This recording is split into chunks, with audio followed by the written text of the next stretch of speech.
अस्सलाम वालेकुम रहमतुल्लाह।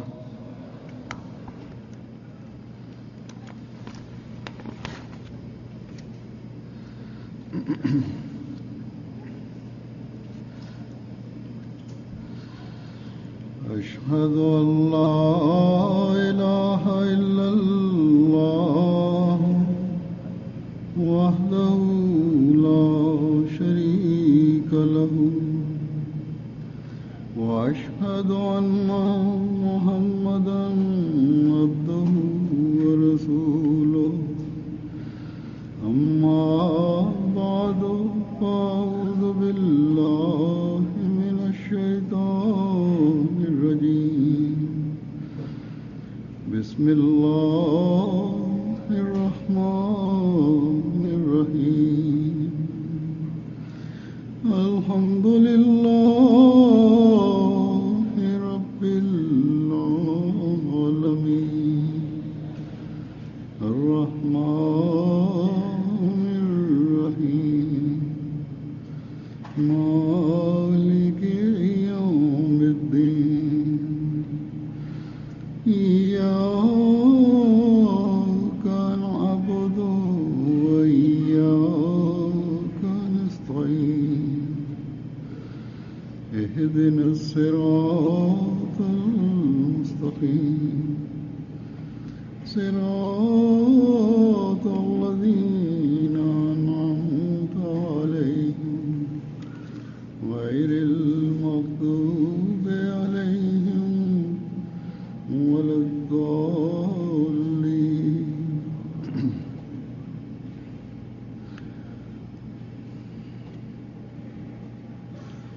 अल्हम्दुलिल्लाह कि आज जमात अहमदिया अमेरिका का जलसा सालाना शुरू हो रहा है और मुझे दूसरी मरतबा इसमें शामिल होने का आज मौका मिल रहा है। ये जलसे जो हर साल Alhamdulillah, aujourd'hui débute la Jalsa Salana de la Jamaat des États-Unis.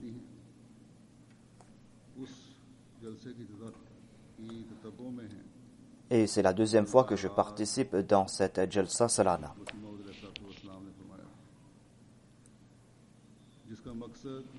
Tous les ans, ces Jalsa sont organisés dans différents pays par les Jamaat de ces pays.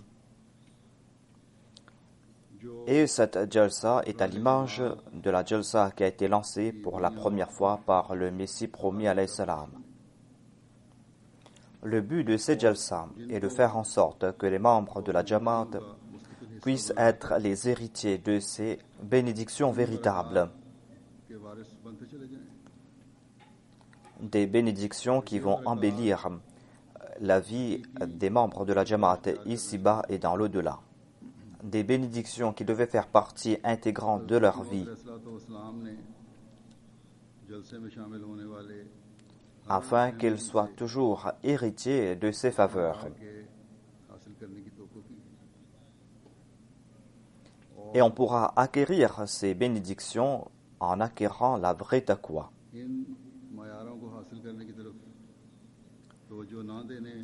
Le Messie premier alayhi salam avait cet espoir que tout Ahmadi qui participe dans la Jalsa pourrait atteindre ce niveau.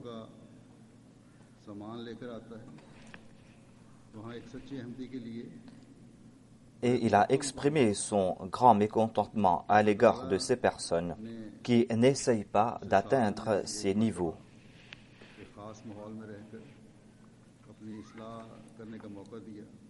Ces Jalsa apportent dans leur sillage de nombreuses bénédictions. Mais cette Jalsa doit aussi inspirer la crainte dans le cœur d'un Ahmadi. À savoir que, encore une fois, Dieu lui a accordé cette atmosphère particulière afin qu'il puisse se réformer. Dieu lui a accordé l'occasion de se débarrasser de ses faiblesses. Encore une fois, Dieu lui a accordé l'occasion d'affiner sa spiritualité, sa foi et sa piété, et de renforcer sa foi. En dépit de ces occasions, quant à lui, il n'a pas fait des efforts conséquents pour acquérir ces qualités. फैज़ का सही इदराक एक अहमदी को हो जाए और उसके हसूल की कोशिश भी Même s'il a fait des efforts, और फिर il n'a pas साल fait d'autres efforts pour maintenir ce niveau qu'il avait atteint. इन बरक़ात और पाक तब्दीलियों को जमा करता चला जाए. Si un Ahmadi comprend les faveurs qu'apporte la Jalsa et les bénédictions qu'apporte la Jalsa, et s'il fait des efforts pour acquérir ces bénédictions, et que chaque année, en participant de la Jalsa, il va amasser ces bénédictions et ces réformes, alors tous les ans, nous allons constater que les Ahmadis vont parcourir de nouvelles étapes dans le domaine de la taqwa. दिली ख्वाहिश की तरफ तवज्जो देने की ज़रूरत है. तो जलसा में शामिल होने वालों की Et ce sont ces étapes dans ce progrès qui vont nous faire atteindre le niveau que le Messie premier salam voulait que nous atteignions. जो जलसा सालाना की मुनक़िद करने का Ainsi, il est important pour nous de porter notre attention vers cet ardent désir qu'avait le Messie premier salam, désir qu'il avait à l'égard de ceux qui participent dans la Jalsa. आखिरत की तरफ तवज्जो हो. Nous devons essayer d'atteindre cet objectif, l'objectif pour lequel on a organisé la Jalsa, objectif qu'il avait en son cœur, objectif qu'il a présenté en ses paroles. Il a dit que l'on doit se consacrer davantage à l'au-delà qu'à ce bas monde. कि अल्लाह ताला के हुकूक भी उसका खौफ और खशियत दिल में रखते हुए पैदा करो, रखते हुए अदा करो, और बंदों के हुकूक भी अल्लाह Et pour atteindre ce niveau, le Messie premier salam a souligné l'importance de faire naître en soi la taqwa. La taqwa signifie que l'on doit s'acquitter de ses devoirs envers Dieu en ayant en son cœur la crainte de Dieu. Et l'on doit aussi s'acquitter de ses devoirs envers les créatures de Dieu en ayant en son fort intérieur cette crainte de Dieu. एक हकीकी मोमिन के इस अहम Et parmi les droits d'Allah, le plus grand droit, c'est l'ibarda. Et dans l'ibarda, la chose la plus importante, c'est la salat, les 5 prières quotidiennes. जिन्होंने नहीं सुना Et le saint prophète Mohammed lui a déclaré que la salat, c'est le cœur même de l'ibarda. कम अज कम ये मयार हासिल करने की कोशिश करें. Au cours de mon précédent sermon, j'ai parlé à propos des devoirs d'un véritable croyant et de ses devoirs envers Dieu. या माहौल की वजह से Ceux qui n'ont pas écouté ce sermon doivent écouter ce sermon नमाजें पढ़नी पड़ेंगी. et doivent dans leur ibada atteindre le niveau qui a été évoqué là-bas. जलसे के दिनों में खास तौर पर ये दुआ Au cours de la jalsa, vous allez vous consacrer davantage à la prière quotidienne. En raison de l'atmosphère, en tout cas, vous allez devoir prier en congrégation. और अल्लाह ताला के इस हक को Vous devez faire en sorte que ces prières fassent partie permanente de votre vie. यहाँ एक Durant les jours de la jalsa, priez en particulier et faites des efforts en ce sens. Priez pour qu'Allah के लिए नमाजें जमा करके fasse que l'on puisse accomplir ce devoir et que l'on puisse s'acquitter de ses devoirs envers Dieu comme cela doit se faire. बगैर मजबूरी Je dois aussi présenter un éclaircissement ici. Ici, en raison des programmes de la Jalsa. Et puisque les gens sont venus de très loin, c'est pour cette raison qu'on combine certaines prières. Et la charia nous donne cette permission. Mais à la maison, s'il n'y a pas des contraintes, eh bien, on n'a pas le droit de combiner des prières. साफ पता चल जाता है कि इन घरों में नमाजों का एहतमाम नहीं है. J'ai l'impression que dans certaines familles, on est en train de combiner les prières de façon permanente. Car lorsque je pose cette question aux enfants, c'est-à-dire combien de prières y a-t-il dans une journée, certains répondent qu'il y a 3 prières dans la journée. Cela fait comprendre que dans ces maisons, on n'est pas en train de respecter la prière. बार बार इस तरफ तवज्जो दिलाई. Le Saint-Coran a enjoint 5 prières quotidiennes. C'est là un devoir. Et le Saint-Prophète Mohammed, paix soit lui, par sa sunna, nous a présenté ces 5 heures de prière et il nous a montré comment accomplir ces prières. फरीज़े की तरफ Et le Messie premier alayhi salam à plusieurs reprises a attiré notre attention à ce sujet. Au cours de mon précédent sermon, j'ai expliqué cela en détail à la lumière des écrits du Messie premier alayhi salam. Ainsi, nous devons consacrer notre attention vers ce devoir important. Et pour que nous puissions rehausser le niveau de notre taqwa, nous devons accomplir nos devoirs envers Dieu. Mais on ne doit pas se contenter uniquement de la prière. Mais on doit aussi accomplir les autres formes d'ibadah. Il y a aussi les prières nawafil, les prières surrogatoires. On doit embellir ces prières grâce à ces prières surrogatoires. Il y a aussi la prière tahajjud et d'autres prières surrogatoires. Durant ces 3 jours, nombre de personnes vont se consacrer à la prière tahajjud.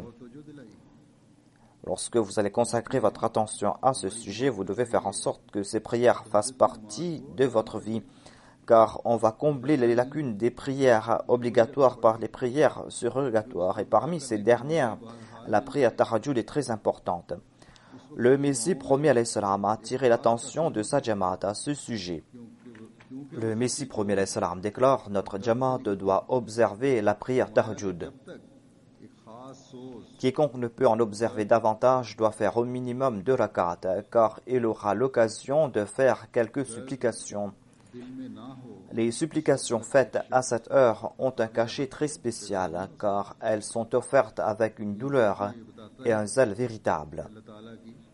Le Messie premier alayhi salam déclare: à moins que l'on soit mu par une douleur particulière,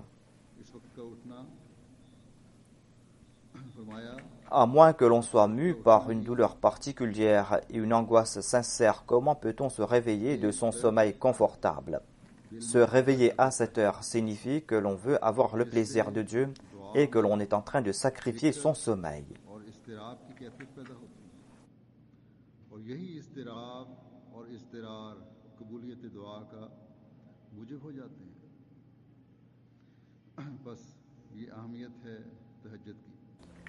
Le Messie premier alayhi salam déclare: se réveiller à cette heure génère une peine réelle qui crée une condition de dévotion et de détresse qui, à son tour, devient le moyen d'acceptation des prières.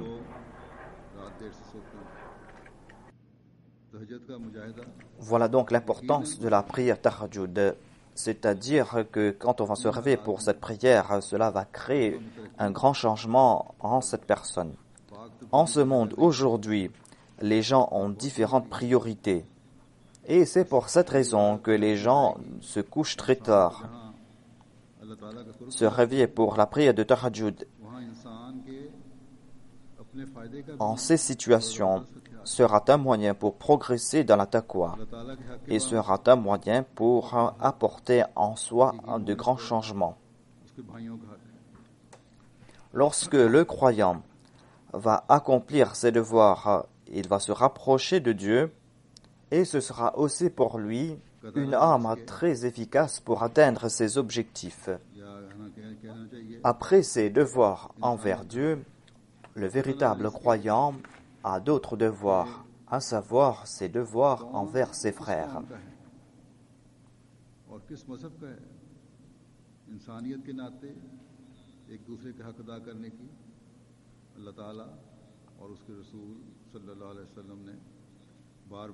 Cela veut dire le devoir de l'humanité. Et cela, quelle que soit l'appartenance de l'autre, quelle que soit l'appartenance religieuse de l'autre, pour la cause de l'humanité, on doit s'acquitter de ses devoirs les uns à l'égard des autres. Voilà ce qu'enjoint à plusieurs reprises Dieu et son prophète, sallallahu alayhi wa sallam. Et certainement, un croyant a davantage de devoirs envers un autre croyant. Le saint prophète Mohammed sallallahu alayhi wa sallam a enjoint avec vigueur ses devoirs. Et on doit s'acquitter de ses devoirs. C'est pour cette raison que le Messie premier alayhi salam a évoqué cela dans les objectifs de la Jalsa. Il a aussi attiré notre attention vers nos devoirs envers nos frères. Il a dit que Il faut éprouver cet amour, cette sympathie à l'égard des autres. Et cela ne doit pas se limiter au jour de la Jalsa uniquement.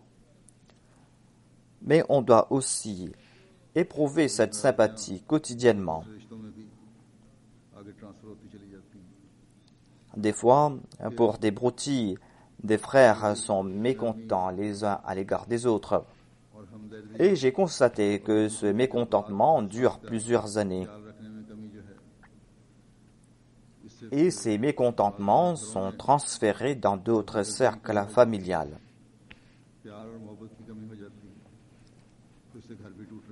À propos de cette douceur, de cette sympathie, de ces sympathies à l'égard des autres, du fait de respecter les sentiments des autres, puisqu'il y a des lacunes dans ces domaines, c'est lorsqu'il n'y a plus cette sympathie dans certaines cellules familiales, lorsqu'il n'y a plus d'amour et d'affection, ces cellules familiales se brisent.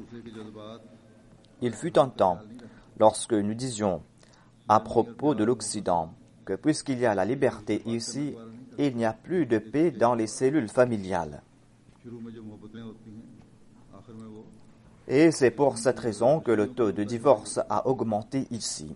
Les époux ne respectent pas les sentiments de l'un et de l'autre et ne sont pas prêts de parler avec amour et affection.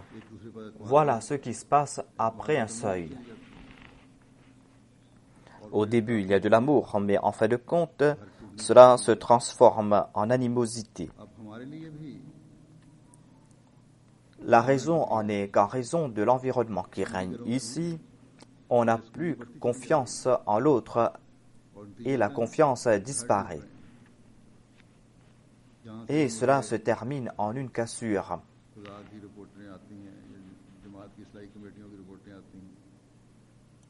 Mais nous aussi, nous avons des soucis à nous faire à ce sujet, car dans les familles Ahmadi, il n'y a plus cette tranquillité. Et conséquemment, il y a ces ruptures au sein de ces familles.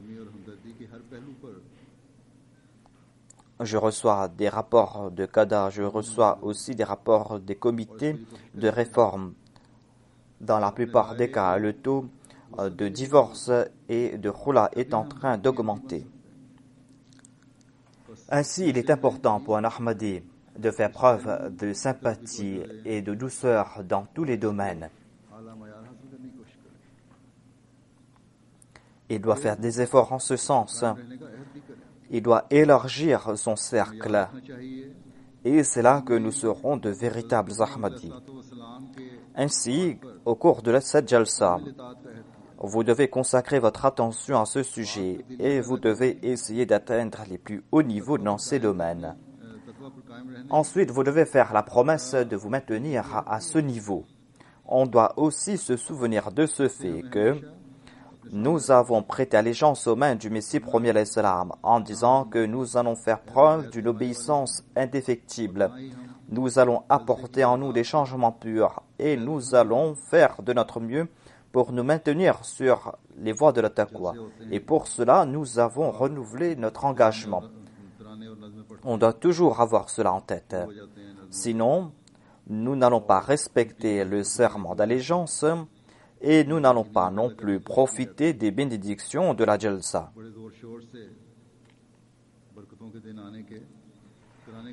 Avant que débute une Jalsa, sur la MTA, vous allez entendre des poèmes. On montre cela sur la MTA pour que les gens soient intéressés.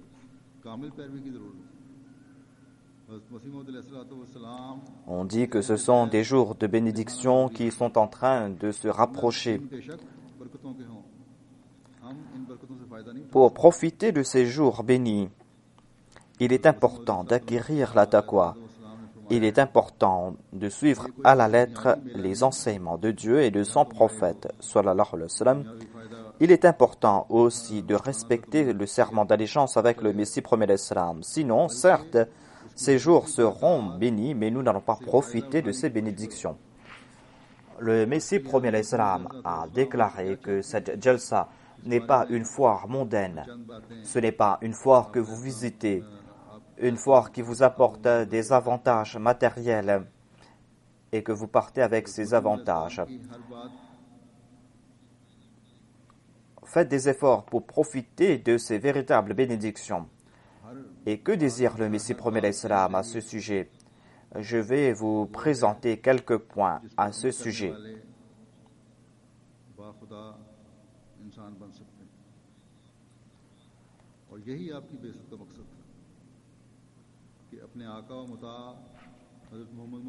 Toutes les paroles du Messie premier l'Islam, chacune de ces paroles vont faire de l'homme un homme de Dieu. Et voilà le but de l'avènement du Messie premier l'Islam. Il a suivi les pas de son maître, le saint prophète Mohammed Mustafa sallallahu alayhi wa sallam. Et il est venu transformer les hommes en des hommes de Dieu.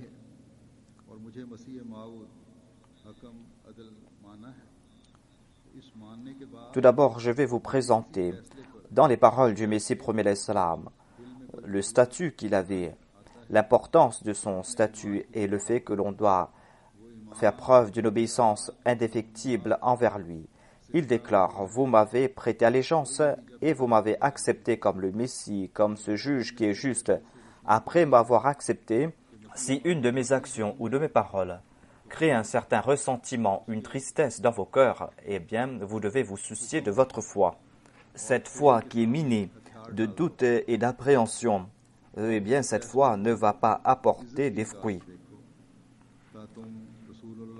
Mais si vous m'avez accepté sincèrement que je suis le Messie qui est le juge juste, eh bien, vous allez devoir baisser les armes devant ses ordres et devant ses actions.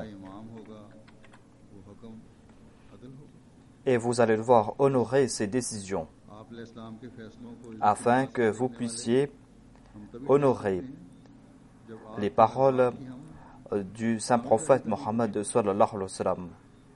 Le témoignage du saint prophète Mohammed sallallahu alayhi wa sallam suffit. Il a déclaré qu'il sera votre imam et qu'il sera le juge juste.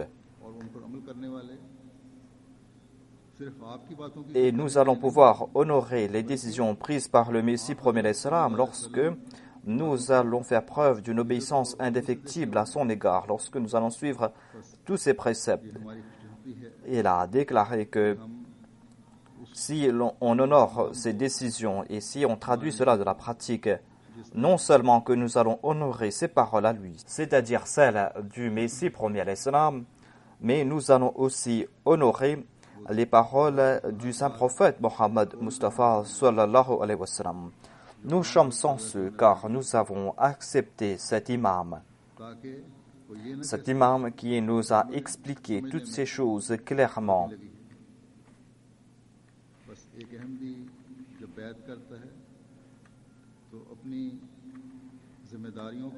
Cet imam qui nous a expliqué tout ce que le saint prophète Mohammed Mustafa sallallahu alayhi wa sallam nous a présenté, afin que nous ne puissions pas dire que nous avons eu un malentendu quelconque. Ainsi, lorsqu'un Ahmadi prête allégeance, il doit toujours avoir en tête ses responsabilités.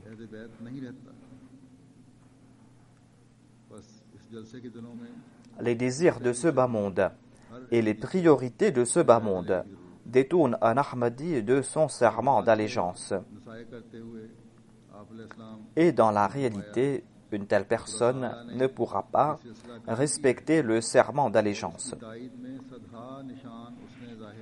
Ainsi, durant ces jours de la Jalsa, vous devez, en tant qu'Ahmadi, faire votre analyse à ce sujet.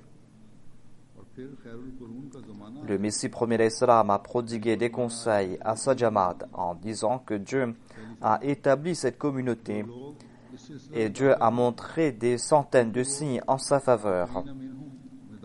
Le but d'avoir fondé cette communauté est pour que cette Jamaat soit à l'image de la Jamaat des compagnons, afin que nous puissions voir cette première période de l'islam, le premier siècle de l'islam.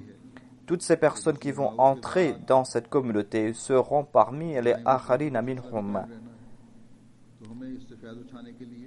C'est pour cette raison qu'ils doivent se débarrasser de leurs vêtements du mensonge et doivent consacrer toute leur attention à Dieu. Puisque Dieu nous a donné cette bonne nouvelle, à savoir qu'après le Messie promis, il y aura ce califat qui sera perpétuel. Nous devons profiter de cela et nous allons devoir faire des efforts pour maintenir cet esprit qui a perduré au cours du premier siècle. On va devoir insuffler cet esprit de génération en génération et nous allons continuer à le faire.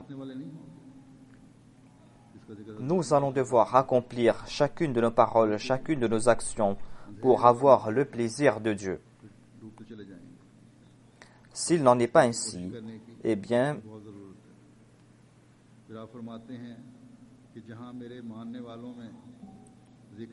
nous ne serons pas de ceux qui désirent cette période qui a été évoquée par le Messie premier alayhi salam. Au contraire, nous allons nous empêtrer davantage dans les ténèbres. Donc, il est important de faire des efforts en ce sens. Ensuite, le Messie premier alayhi salam a déclaré que mes suivants doivent se consacrer au souvenir de Dieu. Cela doit être une de leurs qualités. Et leur amour mutuel doit aussi avoir un éclat particulier. Non seulement que le souvenir de Dieu doit avoir un éclat particulier, mais les relations mutuelles, les relations au sein de la Jamaat doivent avoir un éclat particulier d'amour. Voilà l'attente du Messie premier alayhi salam. Lorsqu'il en sera ainsi, c'est là que nous pourrons être sa Jamaat, la Jamaat des Akharine. Le Messie premier alayhi salam a attiré notre attention concernant nos devoirs envers Dieu.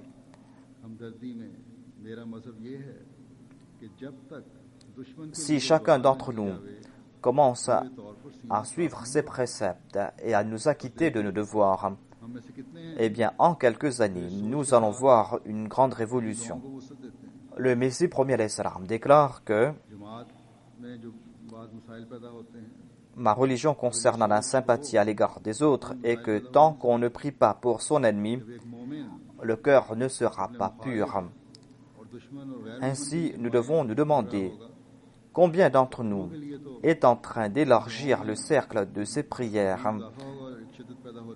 Il y a certaines difficultés au sein de la Jamaat, mais si on est animé de ces pensées évoquées plus haut, il n'y aura pas de telles difficultés. Quand un croyant va prier pour son ennemi, pour un non-croyant, eh bien, certainement, il va prier davantage pour un croyant. Lorsqu'il y a de telles prières, eh bien, l'on va attirer l'amour de Dieu. De telles personnes qui respectent ses sentiments vont attirer l'amour de Dieu. Et quand quelqu'un est récipiendaire de l'amour de Dieu, cette personne va embellir sa vie ici-bas et dans l'au-delà.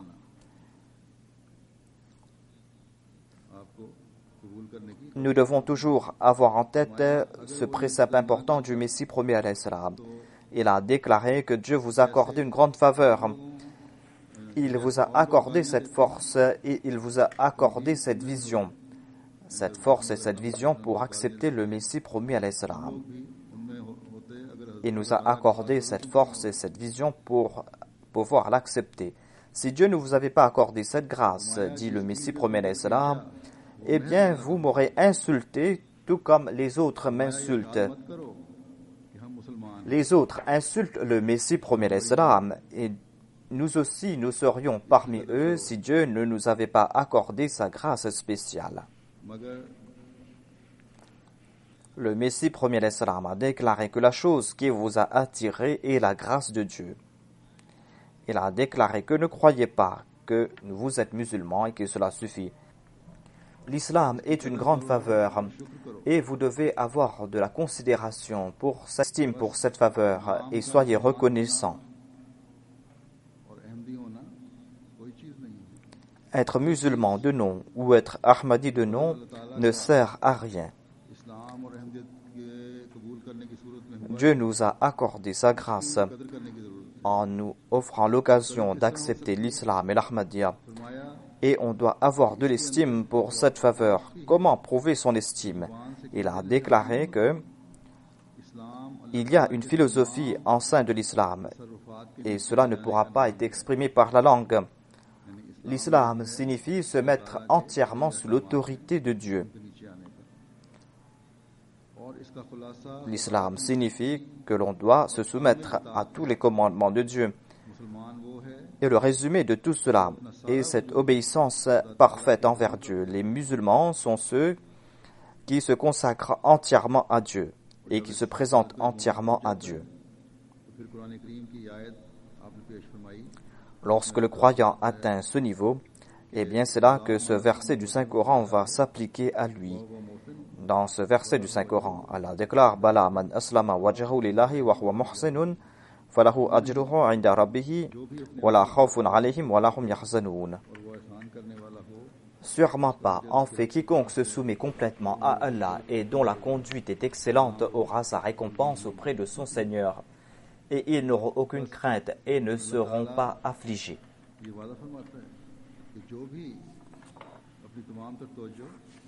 Allah a donc fait cette promesse que toute personne qui va consacrer toute son attention à Dieu, toute personne qui va accorder prééminence au plaisir de Dieu sur toute chose, eh bien Dieu va enlever leur crainte et leur affliction. Ihsan signifie traiter bien les autres, faire le bien et ne pas attendre des avantages personnels en retour. Et un autre sens de cela est que l'on doit avoir toujours en tête la vertu dans sa connaissance et dans ses actions. On doit agir et on doit utiliser sa connaissance pour accomplir de bonnes œuvres.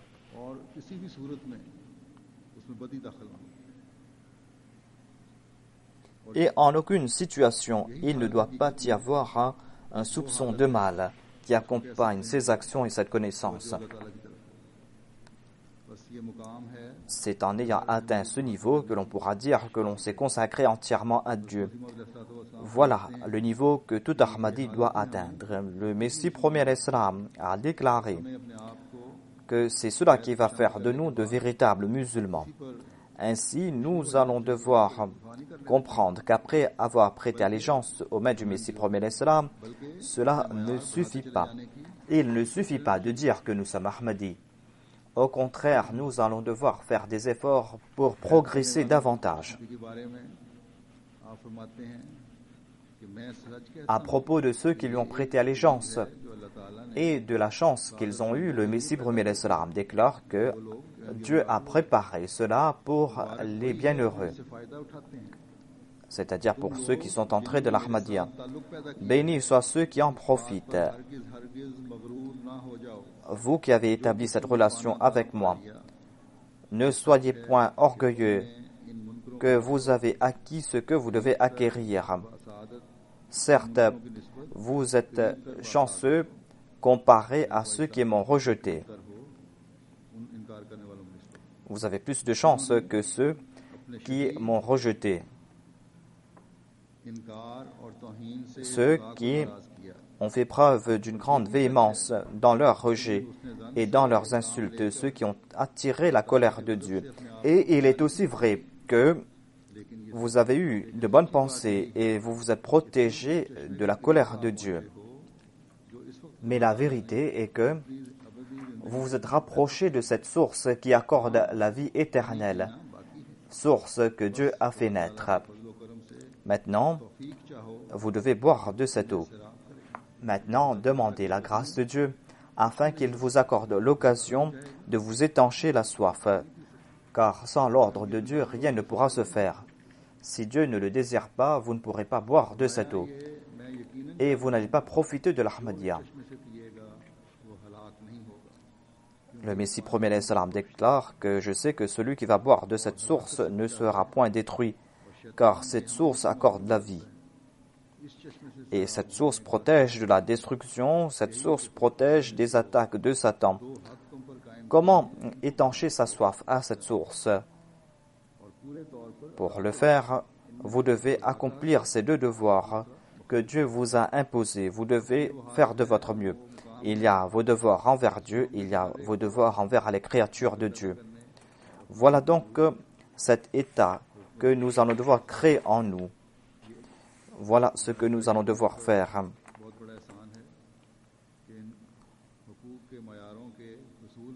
Le Messie premier d'Islam nous a accordé cette faveur. Il a organisé cette jalsa afin que nous puissions atteindre ces niveaux. D'une part, au cours de cette jalsa, nous allons entendre de bonnes paroles, nous serons influencés positivement les uns par les autres et nous allons essayer d'atteindre ces niveaux et ces normes, le niveau qu'il voulait que nous atteignions. Le Messie premier d'Islam a attiré l'attention des Ahmadis concernant un autre point important. Cela concerne sa connaissance, le fait de progresser dans sa connaissance. Aujourd'hui, dans ce monde, les gens sont plus intéressés par la connaissance de ce bas monde et les gens ne sont point intéressés par la religion. Le Messie premier d'Islam déclare que pour générer en soi ce vrai changement, cette taqwa et cette pureté, il est important d'augmenter sa connaissance. Et cette connaissance de la religion, aujourd'hui, c'est le Messie premier d'Islam qui nous l'a accordé. Le Messie premier d'Islam nous a laissé un grand trésor dans la forme de ces ouvrages qui sont remplis de ces perles de connaissances. Il est important de lire ces ouvrages. Il y a des ouvrages qui ont été traduits dans la langue anglaise. Ceux qui ne connaissent pas la langue ourdou doivent lire ces ouvrages en langue anglaise. On a aussi publié les extraits des dires du Messie premier l'Islam. Cela a été publié en 5 ou 4 volumes. Quant à ceux qui lisent la langue ourdou, doivent lire cela dans la langue ourdou, car grâce à cela, ils vont progresser dans leur connaissance. C'est un grand moyen pour progresser dans leur connaissance. Car tout ce que le Messie premier d'Islam a dit n'est que le commentaire du Saint-Coran. À notre époque, Dieu a accordé cette connaissance du Saint-Coran au Messie premier d'Islam plus qu'à toute autre personne. Le Messie premier d'Islam nous encourage à lire souvent le Saint-Coran. Il déclare que Dieu nous a accordé cette grâce en nous accordant le Saint-Coran, qui est un livre éclairé. Le Messie premier d'Islam déclare que j'attire l'attention de ces personnes qui ont établi une relation avec moi, que Dieu, par cette communauté, veut établir ces visions vraies. Et sans cela, dans leur vie pratique, ils ne pourront pas acquérir la lumière. On va comprendre ces vérités lorsqu'on aura cette connaissance du Saint-Coran. Sans cela, on ne va pas pouvoir faire naître en soi cette lumière. Le Messie premier d'Islam déclare que je veux, par ces vérités pratiques, prouver les qualités de l'islam. Dieu m'a envoyé pour accomplir cette tâche. C'est pour cette raison que vous devez lire souvent le Saint-Coran. Ne considérez pas le Saint-Coran comme un livre d'histoire, mais comme une philosophie.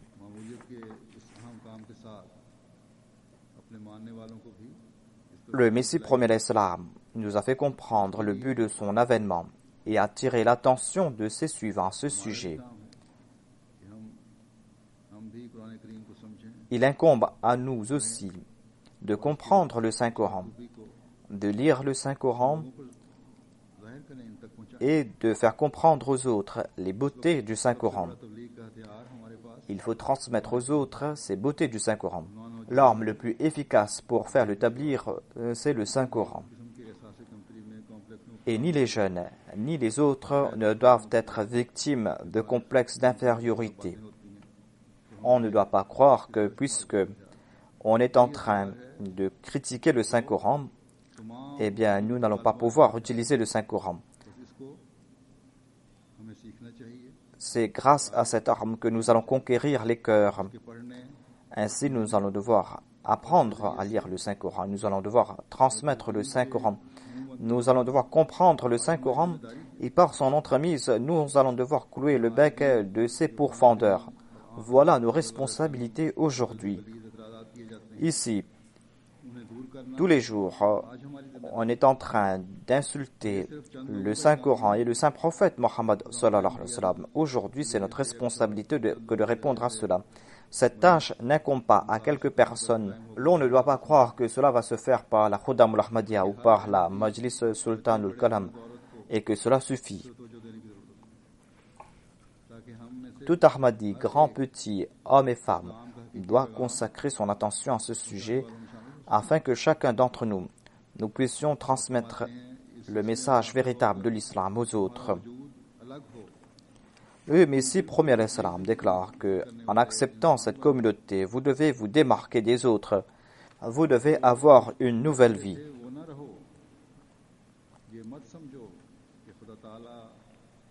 Vous ne devez pas être ce que vous étiez auparavant. Ne croyez pas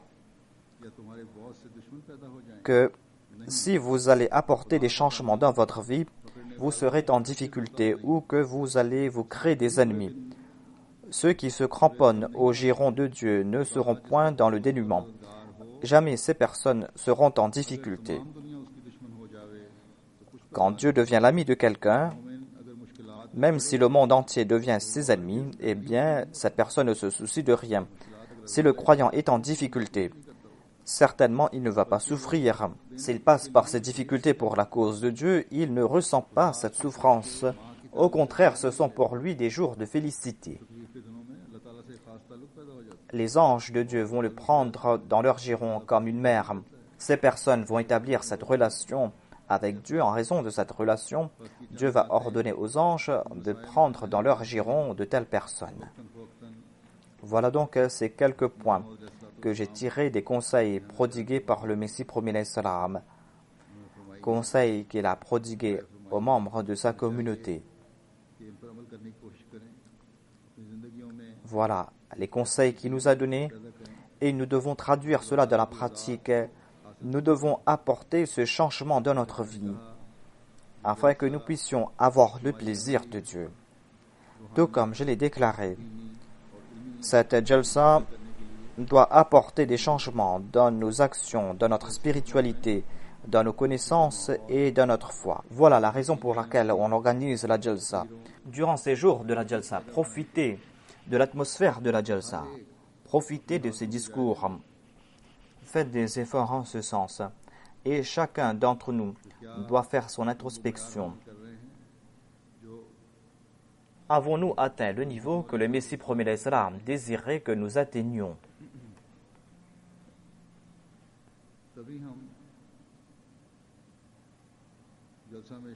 C'est en faisant cette introspection que nous allons profiter réellement de la jalsa. C'est là que nous allons profiter des bénédictions de la jalsa. Sinon, cette jalsa sera comme une foire de ce bas monde, comme tant d'autres foires. Qu'Allah fasse que nous puissions atteindre cet objectif. Il y a un point que je voulais présenter concernant la jalsa, à savoir que toute personne qui participe dans la jalsa doit surveiller ses alentours. Cela est très important pour la sécurité au sein de la jalsa, cela est important pour votre sécurité personnelle. Il y a une directive qu'on a donnée concernant les bénévoles et certains négligent cela. Cela concerne la prière. Il faut prier régulièrement et les responsables doivent faire en sorte que ces personnes prient. Et les membres de la Jamaat doivent se consacrer au souvenir de Dieu, car c'est là un autre grand but de cette jalsa. Qu'Allah nous en accorde la possibilité.